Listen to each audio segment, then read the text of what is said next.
It means I won't. Yeah, exactly. 1 point. Okay, question 2. What is a two bulb? What is a two bulb? A two bulb is a light socket with two bulbs? No, I had never heard of this one either. What is it? One person got it right, I think. It's a Garda car, apparently. A Garda car is a two bulb? Yes. Wow. And we did check it, so I think it was right. I don't have any here. I've only got the ding. Okay, so that's got one right, got one wrong. Go on. Okay, question 3. What's a fiend? A fiend. I always get confused between fiends and bures.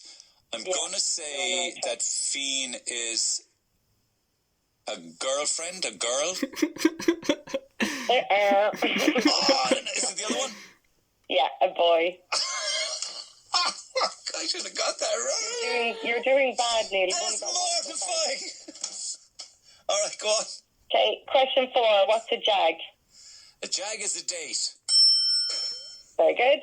Question 5. What is a Tory top? A Tory top. It's a pub in Ballyfihan.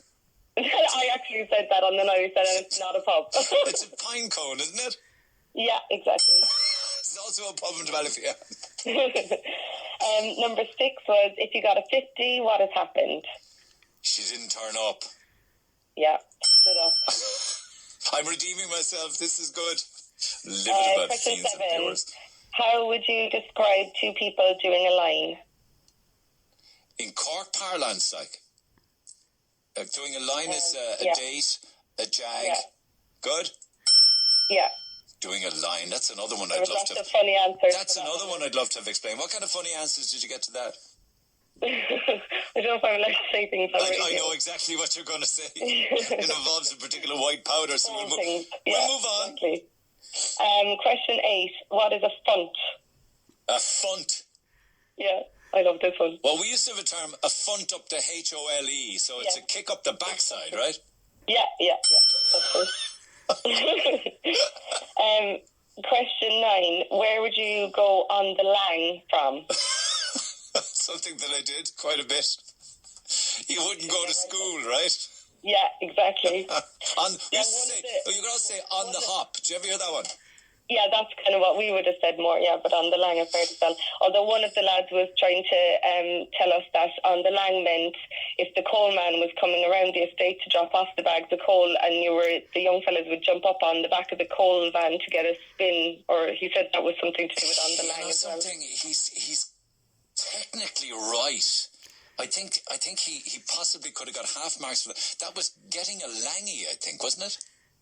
Maybe. Hanging on the back of a moving coal truck or maybe the bread van or something like that. But anyway. And the last question, what would you be doing if you were doing Pana? What would you be doing if you were doing Pana? You were having a stroll on Patrick Street from, say, the Merchants Quay end to the Grand Parade end and then back up the other way. Yeah, so the official answer we were taking was shopping. If you were doing Pana, you were doing all your shopping on Pana, but I suppose walking up and down is similar. Excuse me.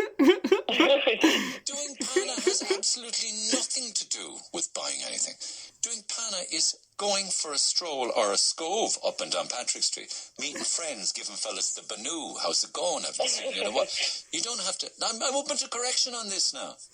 But I don't believe it involves having to do any shopping. Well, our answer was shopping the other night, so I'm not sure. Maybe I'll have to go back and check the answer. Are you giving me I'll give you a half mark.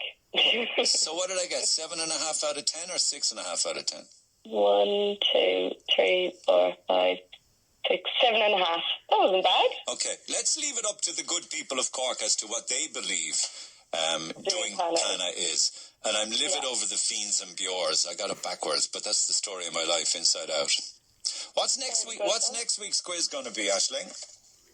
Next week, Claire and Nigel, one of the other couples, are hosting. So it depends on whatever they want to do. Like, each of the couples are doing different things. One of the groups did a great one. They did, each round was kind of based on different people, as in the group. So I'm a nutritionist, so they asked loads of questions on food and nutrition and things in my round. Or there's another girl who loves Harry Potter, so in her rounds they asked loads of Harry Potter questions. I wouldn't do very well on the Harry Potter one. Nutrition, though, I'm very interested in talking to you about that, maybe at another time, because people are at home an awful lot now. I wonder, are they being an awful lot more adventurous in the kitchen? I hope so. I hope people are trying new recipes and trying to think of like how to make their food more nutritious, because it's really important to boost their immune systems while this virus is going around. I see in the papers this morning, I can't find the second thing now, they're saying pasta and flour are the most popular items, particularly with shoppers and super value. That's kind of a bit scary, isn't it? Because there's an awful lot of starchy, carby stuff in that, isn't there? Yeah. So it's the refined white carbohydrates that wouldn't be as good for our blood sugars and things in the long run. But I have seen like so many people are doing more baking and things like that. But like when I'm doing baking, I'm just trying to use alternative to the refined white flour. The shops might be out of those, but they still have things like buckwheat flour and spelt flour. Right. You are right. People are doing an awful lot more baking because they are certain. My wife is baking. My daughter is baking. I'm useless at that, but we're having brown bread. We're having scones. We're having banana bread. Like the older days, we have the time to do it again. Like we're not out rushing from one place to the next or having to go to all the different work jobs and things. We have time to bake and make our own food. Or oats, Neil, that's a brilliant idea. If people are out of flour, you can just grind up some oats, like porridge oats, in a NutriBullet or a blender, and you've got oat flour straight away, and you can use it the exact same way as normal white flour. Okay, that's great. Listen, doing panna, according to textures already, and also Sean Beecher's book of Cork Slang, doing panna is walking up one side and down the other. Walking up and down Patrick Street, a kind of Cork. Yeah. I stand corrected. No, did you write the question or was it somebody else? We've kind of found them all online and stuff. No, it's just the point is, apparently no shopping, boy, according to Jim. No shopping. Just a stroll up one side and down the other. So what are you giving me now? That means 8, yeah? 8 out of 10. All right. Stay in touch. Lovely talking to you, Aisling. Appreciate it. I'll talk to you soon. Bye. Calls like that are great. They really are. A lot of fun. Anyway, we'll come back.